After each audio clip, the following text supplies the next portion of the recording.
Ayesha institute में आपका स्वागत है। आइए हम 12वीं क्लास के हिस्ट्री का पार्ट सेकंड पढ़ेंगे, जिसमें सबसे पहला जो है हेडिंग है वो है ब्राह्मणी और खरोष्टी लिपियों का अर्थ कब और किसने निकाला। देखो बच्चों, जो ब्राह्मणी और खरोष्टी लिपि होता क्या है। जैसे लिपि जो है वो लिखने का जो होता है ना, लिखने का तरीका, उसको लिपि कहते हैं। जैसे हमारी हिंदी का जो लिपि है वो है देवनागरी। हमारी जो हिंदी लिपि है वो क्या है, देवनागरी। ऐसे ही जो है खरोष्टी लिपि होता था। और उसका अर्थ कब और किसने निकाला, तो 1830 में किसने निकाला? ईस्ट इंडिया कंपनी के अधिकारी थे जेम्स प्रिंसेप। किसने? जेम्स प्रिंसेप ने 1830 में जो है खरोष्टी लिपि का अर्थ निकाला। और किसने निकाला? तो जेम्स प्रिंसेप ने। बच्चों, आई होप आपको ये चीज समझ में आई होगी। आगे मैं बता रहा हूं, इस लिपि का उपयोग उस समय के सिक्के और अभिलेख में होता था। देखो, सिक्के आप जानते हो, जो कॉइन होता है उसमें होता था, और अभिलेख जो हम लिखते हैं ना, नोट्स जो लिखते हैं उसमें होता था। तो और भी बताया गया है, जैसे प्रिंसेप को पता चला कि अधिकांश अभिलेख और सिक्कों पर, मतलब जो अभिलेख थे और सिक्कों पर किनके नाम पाए गए, तो प्रियदर्शी, मनोहर और मुख्यकृत राजाओं के नाम पाए गए। किनके नाम? जो प्रियदर्शी सुंदर होते हैं, मनोहर मतलब सुंदर, और मुख्यकृत मतलब आधे मुंह वाले जो होते हैं, मतलब जो गला तक होता है उसी को मुख्यकृत बोला गया है। उन राजाओं के नाम पाए गए। तो आई होप बच्चों ये टॉपिक आपको जो है इससे समझ में आएगा। आगे हम पढ़ते हैं। आगे है 16 महाजनपद के बारे में। 16 महाजनपद, तो 16 महाजनपद के बारे में हम पढ़ते हैं। 6ठी शताब्दी ईसा पूर्व को एक महत्वपूर्ण परिवर्तनकारी समय माना गया।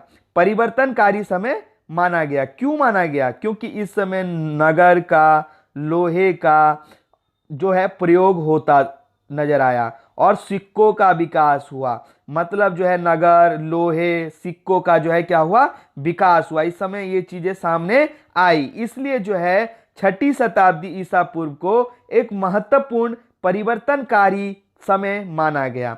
आप समझ में आया बच्चों कि क्यों 6ठी शताब्दी ईसा पूर्व को जो है महत्वपूर्ण परिवर्तनकारी समय माना गया? तो इसलिए माना गया क्योंकि इस समय नगर का, लोहे का, सिक्कों का जो है क्या हुआ, विकास हुआ। आगे हम पढ़ेंगे, इसमें यह भी बोला गया है कि वंजी, मगध, कोसल, कुरु, पंचाल, गंधार, अवंती, इन 16 महाजनपदों में से ये 7 जो महाजनपदों के नाम दिए गए हैं। आगे हम पढ़ेंगे, इन महाजनपदों में से अधिकांश महाजनपदों पर राजा का शासन होता था। इन महाजनपदों जो जितने भी मैंने बताए हैं और भी हैं, उनमें से अधिकांश मतलब ज्यादातर महाजनपदों पर किसका शासन होता था? राजा का शासन होता था। किसका शासन होता था? राजा का। आगे पढ़ेंगे, गण और संघ के नाम के राज्य में लोगों का समूह शासन करता था। मतलब जो गण थे और संघ थे, उन राज्यों में एक जने शासन नहीं चलाता था, पूरा ग्रुप मतलब समूह इकट्ठे होते थे तब अपना शासन चलाते थे।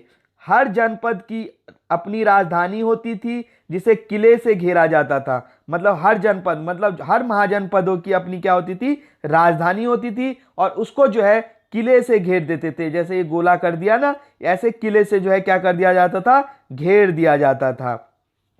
आगे पढ़ेंगे, किलेबंद राजधानियों के रख रखाव और प्रारंभिक सेना और नौकरशाहों के लिए अधिक धन की जरूरत थी। मतलब देखो, जैसे वहां पे प्रारंभिक सेनाओं के लिए और नौकरशाही के लिए, देखो सेना तो आपको पता है कि सेना जो है सैनिक होते हैं जो लड़ाई वगैरह करते हैं, और नौकरशाही का मतलब होते हैं उनके अधिकारी के रख रखाव के लिए, सेना के रख रखाव के लिए। जब राजा इनको रखेंगे अपने अंतर्गत, तो इनके रख रखाव के लिए भी तो धन चाहिए होगा ना, तो वो धन जो है बहुत अधिक चाहिए होता था। आया समझ में? फिर शासन किसान और व्यापारियों से जो है कर वसूलते थे। मतलब शासक कौन? राजा जो थे वो किसानों से और व्यापारियों से जो है टैक्स वसूलते थे। टैक्स मतलब कर। ऐसा भी अंदाजा लगाया गया है कि हो सकता है कि वो अपने पड़ोसी राज्यों को लूट कर धन इकट्ठा किए करते हो। ऐसा भी हो सकता है कि जो ये धन लाते थे वो हो सकता है अपने पड़ोसी के राज्यों को लूटते हो। धीरे धीरे कुछ राज्य स्थायी सेना और नौकरशाही रखने लगे। मतलब अब धीरे धीरे क्या होने लगे, धीरे धीरे राजा जो थे वो स्थायी मतलब परमानेंट जो है सेना रखने लगे, और नौकरशाही मतलब जो है अधिकारी लोग होते थे वो भी परमानेंट रखने लगे। तो ये टॉपिक जो है वो 16 महाजनपदों के बारे में है, जो आपको अच्छे से समझ में आया होगा। और मैं जानता हूं कि इस वीडियो को देख के आप लोग को जरूर समझ में आएगा। आप ध्यानपूर्वक इसको देखते रहिए। आगे है कि मगध। मगध